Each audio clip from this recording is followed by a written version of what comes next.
আচমকাই বুকে যন্ত্রণা, হাসপাতালে ভর্তি করানো হলো সব্যসাচী চক্রবর্তীকে। কি হয়েছে তার? আপনাদের সবাইকে স্বাগত সিনে গসিপে।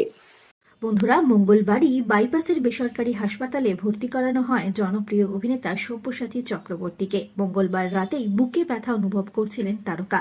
সঙ্গে সঙ্গে পরিবারের সদস্যরা তাকে বাইপাসের ধারে একটি বেসরকারি হাসপাতালে ভর্তি করান। হাসপাতাল সূত্রের খবর, বাঙালির এভারগ্রিন ফেলুদার হার্টে ব্লক রয়েছে। আপাতত টেম্পোরারি প্রেসমেকার বসানো হবে, পরে বসানো হবে পার্মানেন্ট প্রেসমেকার। তবে এখন তার শারীরিক অবস্থা স্টেবল রয়েছে বলেই জানা যাচ্ছে। সব্যসাচী স্ত্রী অভিনেত্রী মিঠু চক্রবর্তীর সঙ্গে যোগাযোগ করা হয় একটি জনপ্রিয় সংবাদ মাধ্যমের তরফে। অভিনেত্রী মিঠু চক্রবর্তী নিশ্চিত করেছেন তিনি হাসপাতালে রয়েছেন, তবে এই বিষয়ে তিনি খুব একটা কথা বলতে চাননি। অভিনেত্রী জানিয়েছেন, আমি এখন খুব ব্যস্ত ও বেলায় গিয়ে পরিস্থিতি দেখে তারপর মন্তব্য করব। কিছুদিন আগেই হয়ে গিয়েছে গৌরব ঋদ্ধিমার ছেলের অন্নপ্রাশন। নাতির অন্নপ্রাশনে খোশমেজিদে দেখা গিয়েছিল অভিনেতা সব্যসাচী চক্রবর্তীকে। সব্যসাচী চক্রবর্তীর অসুস্থতার খবর প্রকাশ্যে আসতেই অনুরাগীরা বেশ চিন্তায়। সকলেই তার দ্রুত আরোগ্য কামনা করেছেন।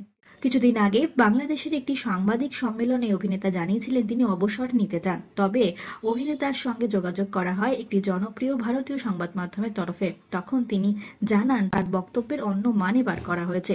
অভিনয় কম করলেও তিনি এখনই অবসর নিচ্ছেন না। বর্তমানে অভিনেতা শুটিং করছেন শুভ্রজিৎ মিত্র পরিচালিত দেবী চৌধুরানী ছবিতে।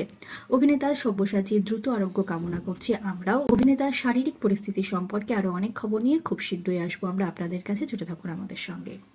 আমরা হলাম সিনে গসিপ। জুড়ে থাকুন আমাদের সঙ্গে, সাবস্ক্রাইব করুন আমাদের এই ইউটিউব চ্যানেলটি।